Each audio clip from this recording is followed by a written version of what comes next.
This is my student support system. Keep watching, keep learning.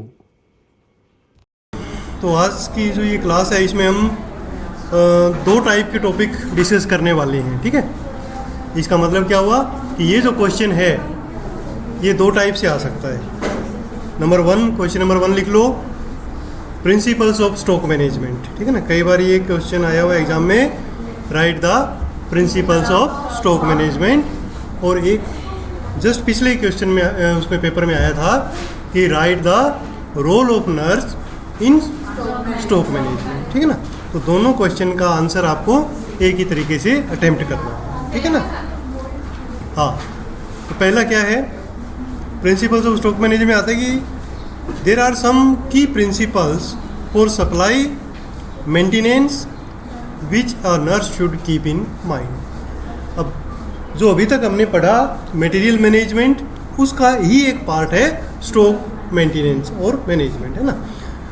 आप लोग चाहे sub centre पे हैं, चाहे पीएचसी पे हैं, या इवन बड़े हॉस्पिटल पर भी हैं, वहाँ भी आपको अपने वार्ड का स्टॉक, अपने एरिया का स्टॉक मैनेज करके रखना होता है, ठीक है ना। तो उसको मैनेज करने के लिए आप क्या कर सकते हैं, उन सबको गाइड करने के लिए कुछ प्रिंसिपल्स बनाए गए हैं ना। तो उसमें पहला प्रिंसिपल है रिलेटेड टू सप्लाई, मतलब जो आपके पास सामान आ रहा है या जा रहा है उसको आप कैसे मैनेज करते हैं। तो इसमें सबसे पहला जो प्रिंसिपल आता है वो है इन्वेंट्री मैनेजमेंट, ठीक है। और इन्वेंट्री का आपको क्लियर पता ही है कि जो सामान है आप उसको काउंट करके अपने हिसाब से रखें। तो regularly monitor and manage inventory levels, जितने भी आपके लेवल हैं जो हमने उस दिन पढ़े थे उनको लगातार मॉनिटर करते रहें कि कहीं कम तो नहीं हो रहा, कहीं ज़्यादा तो नहीं हो रहा, ठीक है ना। और उसके हिसाब से आप उसको फ्लो दे सकते हैं कि कितना बाहर निकालना है और कितना नया मंगाना है, ठीक है।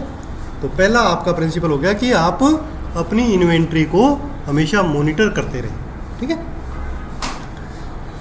Ensure the stock of essential supplies including medicine, vaccines and consumable item, कि ये जो भी आइटम्स है आपके पास, चाहे वो मेडिसिन है, चाहे वैक्सीन है, या जो कंज्यूमेबल आइटम है, ठीक है ना, जैसे कोई कॉटन हो गया, गॉज हो गई, ठीक है ना, ड्रेसिंग का सामान हो गया, वो रूटीनली आपका यूज़ हो रहा है, उतना ही रिप्लेनिशमेंट उसका होता रहे, ख़त्म होने की बात उसमें ना आए।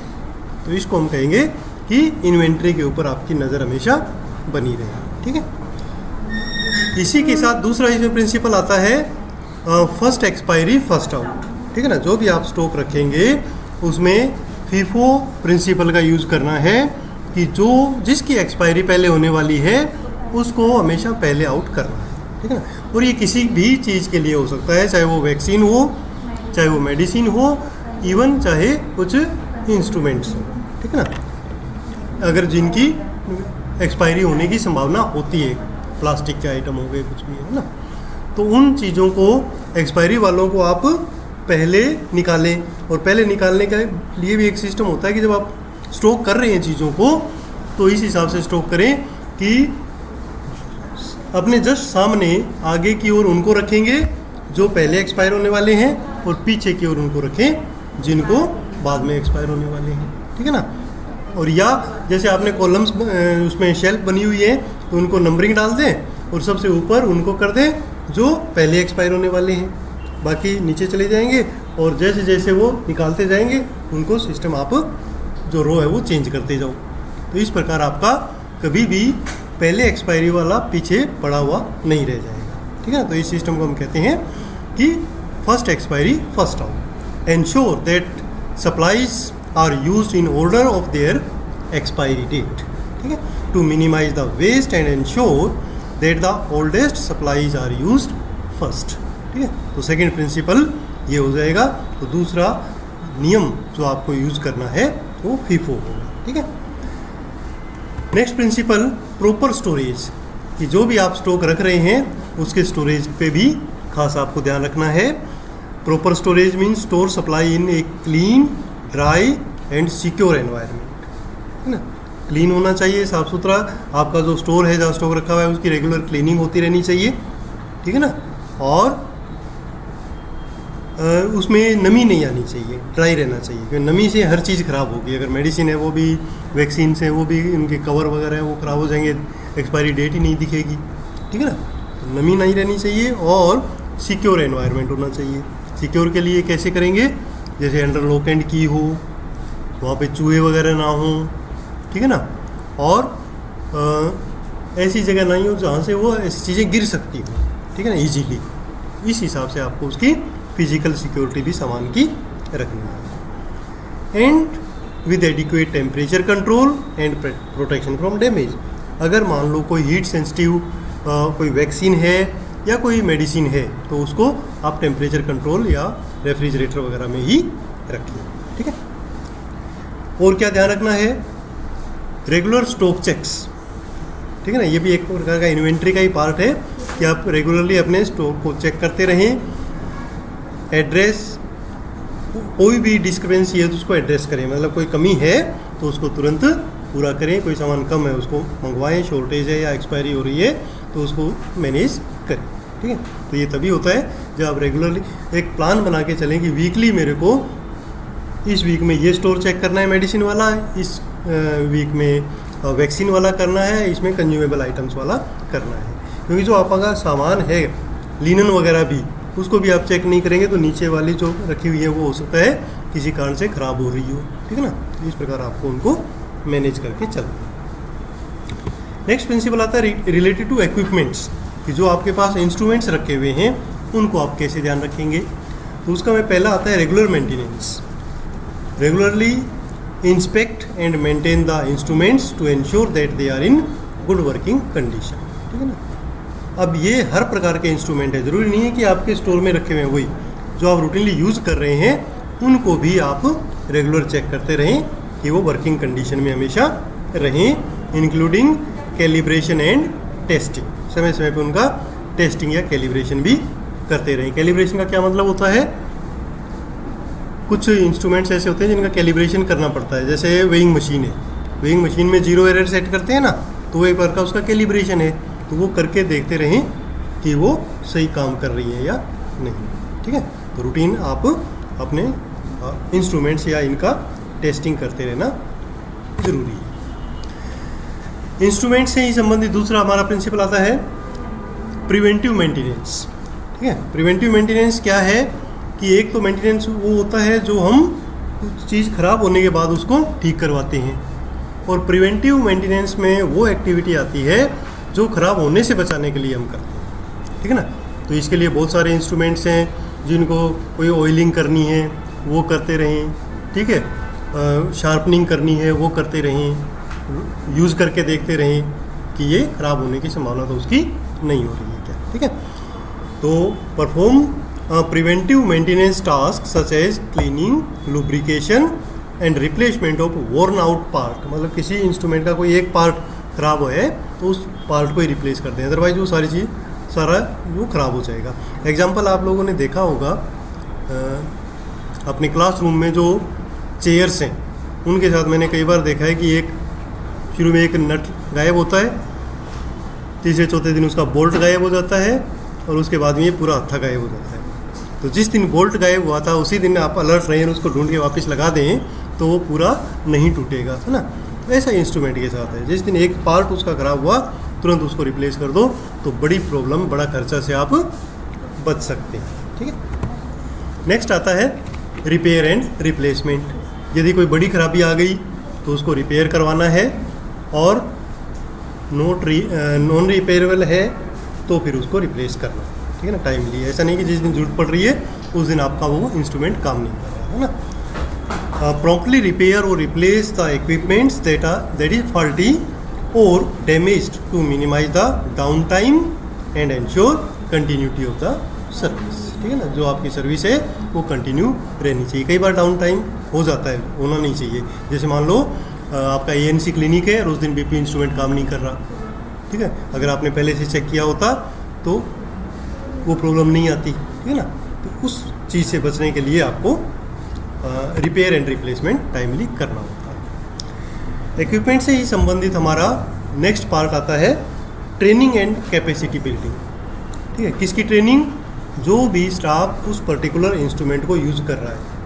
ठीक है, ये इंस्ट्रूमेंट आपके सिंपल स्टेथोस्कोप या बीपी इंस्ट्रूमेंट या वेइंग मशीन से लेके जो बड़ी मशीनें होती हैं हॉस्पिटल में, कोई ऑटोमेटिक बीपी मॉनिटरिंग है, आपका हार्ट रेट मॉनिटरिंग के इंस्ट्रूमेंट्स लगे हुए हैं, मॉनिटर्स लगे हुए हैं ना, उन सब के बारे में स्टाफ को ट्रेनिंग हो, ताकि वो उसको यूज़ करना प्रॉपरली सीखे, नहीं तो गलत यूज़ करके उसको ख़राब कर देंगे। तो वो भी आपका स्टॉक मेंटेनेंस की ही उस कैटेगरी में आता है। Ensure that the all staff are trained and competent in the use and maintenance of the equipment. ठीक है ना, जैसे यहाँ पर ये प्रोजेक्टर लगाने के लिए भी आपको हम सिखाते हैं, बताते हैं, ताकि ये हमेशा चलता रहे। ठीक है ना, काफ़ी वैसे एक अच्छी बात ये है कि काफ़ी समय से प्रॉपरली आप लोग इनको हैंडल कर रहे हो, 2-3 बैच इस प्रोजेक्ट को यूज़ कर चुके हैं, कभी भी कोई प्रॉब्लम नहीं आई है ना। तो ये आप तभी होगा जब हर व्यक्ति अपनी रिस्पॉन्सिबिलिटी को समझेगा, है ना। उसके बाद फाइनली हम बात कर लेते हैं जनरल प्रिंसिपल्स की। ठीक है ना, जो सप्लाई और इक्विपमेंट दोनों से काम आ सकते हैं, जिसमें पहले वाला आता है क्वालिटी एश्योरेंस। क्वालिटी एश्योरेंस का क्या मतलब है कि आप एश्योर करें, एश्योरिटी दें कि हम क्वालिटी को मेंटेन करें। ठीक है ना, all supplies and equipments meet the quality standards and are procured from the reputable sources. ठीक है, मटेरियल मैनेजमेंट में भी हमने यही पढ़ा था कि जब आप चीज़ों को परचेज करते हैं या रिसीव करते हैं तो उसमें एक बार चेक करें उसको कि उसकी क्वालिटी कैसी है, एक्सपायरी डेट नज़दीक की तो नहीं है या डैमेज्ड प्रोडक्ट तो नहीं है। ठीक है ना, तो उससे आप आगे जब पेशेंट के लिए वो यूज़ होंगी तो उसको भी अच्छा प्रॉपर बेनिफिट उसको मिलेगा। ठीक है, तो ये एश्योर करना है हमें स्टॉक मैनेजमेंट में। दूसरा, स्टैंडर्ड ऑपरेटिंग प्रोसीजर डेवलप करना है, SOPs। ठीक है ना, SOPs का क्या मतलब होता है, कोई आइडिया? स्टॉक मैनेजमेंट में SOP काफ़ी ज़रूरी है, स्टैंडर्ड ऑपरेटिंग प्रोसीजर। इसका मतलब ये होता है कि जब आप कोई चीज़ जैसे मान लो ख़त्म होने वाली है ना, तो उसको नई मंगवाने के लिए क्या क्या स्टेप्स होंगे सीरियल वाइज, वो आपको लिखे हुए पहले से मेंटेन होने चाहिए। तो उसको हम क्या कहते हैं, स्टैंडर्ड ऑपरेटिंग प्रोसीजर। जैसे कि जैसे वार्ड में आप लोग काम कर रहे हैं और आपके पास कोई एंटीबायोटिक है जिसके 100 टैबलेट्स रह गई हैं, तो अब सबसे पहले इंडेंट कौन बनाएगा ये क्लियर होना चाहिए। कहीं ऐसा ना हो कि वो सोचे वो बना देगी, वो सोचे वो बना देगी। तो स्टैंडर्ड ऑपरेटिंग प्रोसीजर होगा कि सिस्टर इंचार्ज है वो इंडेंट बनाएगी। दूसरा, उस इंडेंट को कौन से दिन या कितने बजे तक स्टोर में पहुंचाना है वो क्लियर होना चाहिए। ठीक है, फिर स्टोर इंचार्ज कितने दिन में उसको किस ऑफिसर से साइन करवा लेगा या ओके करवा लेगा। ठीक है, और सामान वापस लेने के लिए कौन जाएगा, वार्ड जो नर्स NO है वो जाएगा या कौन जाएगा, उसके साथ सिस्टर जाएगी या नहीं जाएगी। तो ये चीज़ें जब राइटिंग में होती हैं तो उसको हम बोलते हैं स्टैंडर्ड ऑपरेटिंग प्रोसीजर, है ना। तो उसी हिसाब से वो काम क्लियर होता है, कोई कन्फ्यूज़न नहीं होता कि कौन लाएगा, कौन रिसीव करेगा, क्या करेगा। ठीक है ना, तो develop and follow standard operating procedure for management and supply of the equipments and ensure consistency and efficiency. और वो तभी आती है जब आप स्टैंडर्ड ऑपरेटिंग प्रोसीजर रखते हैं। हर जगह इसको यूज़ कर सकते हैं। जैसे क्लासरूम में आप लोगों को बताया हुआ है ना, जैसे आपको कोई भी प्रॉब्लम आती है तो सबसे पहले आप सब जो अपने क्लास मॉनिटर है उसको बताएंगे, क्लास मॉनिटर क्लास टीचर को बताएगा, क्लास टीचर प्रिंसिपल मैडम को बताएगा, फिर वो सोल्व होगी, है ना। तो ये स्टैंडर्ड ऑपरेटिंग प्रोसीजर्स होते हैं। ठीक है ना। नेक्स्ट आता है मॉनिटरिंग एंड इवेल्युएशन। ठीक है, तो ये तो हर एक के लिए ज़रूरी है कि कोई भी एक्टिविटी आपकी चल रही है तो उसको मॉनिटर करना और समय समय पे उसका इवेल्युएशन करना कि आपके जो स्टैंडर्ड मेंटेन किए जा रहे हैं या नहीं किए जा रहे हैं ना। तो regularly monitor and evaluate the management of supplies and equipments to identify the areas of improvement. क्या क्या हमें इम्प्रूवमेंट की ज़रूरत है, क्योंकि ऐसा नहीं कि एक बार आपने कोई सेटिंग बिठा ली या स्टैंडर्ड ऑपरेटिंग प्रोसीजर बना लिया उसमें इम्प्रूवमेंट नहीं कर सकते। कर सकते हैं, ज़रूरत पड़ती है, लगता है तो उसको करें। तो इसके लिए क्या करना होगा, पहले इवेल्युएशन करना होगा। ठीक है ना, कि नीड है या नहीं, नीड है तो फिर आप उसको इम्प्रूव कर सकते हैं। फाइनल प्रिंसिपल आता है हमारे पास ध्यान रखने के लिए, कोलैबोरेशन एंड कम्युनिकेशन।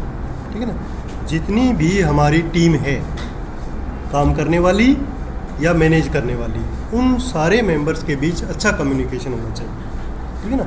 अगर कम्युनिकेशन अच्छा है, कोलैबोरेशन है, सहयोग से वो लोग काम कर रहे हैं, तो अल्टीमेटली जो हम सर्विसेज पेशेंट को देना चाहते हैं वो अच्छी होगी, ठीक है। तो उसको आपको इंश्योर करना है, ठीक है ना। Foster the collaboration and communication among staff, suppliers जो स्टॉक सामान ला रहा है, other stakeholders to ensure effective management of supply and activities, ठीक है। तो ये जो पॉइंट्स हैं, इन्हीं को हम as a role of nurse लिख सकते हैं और एज ए प्रिंसिपल लिख सकते हैं, ठीक है। My student support system. Keep watching, keep learning.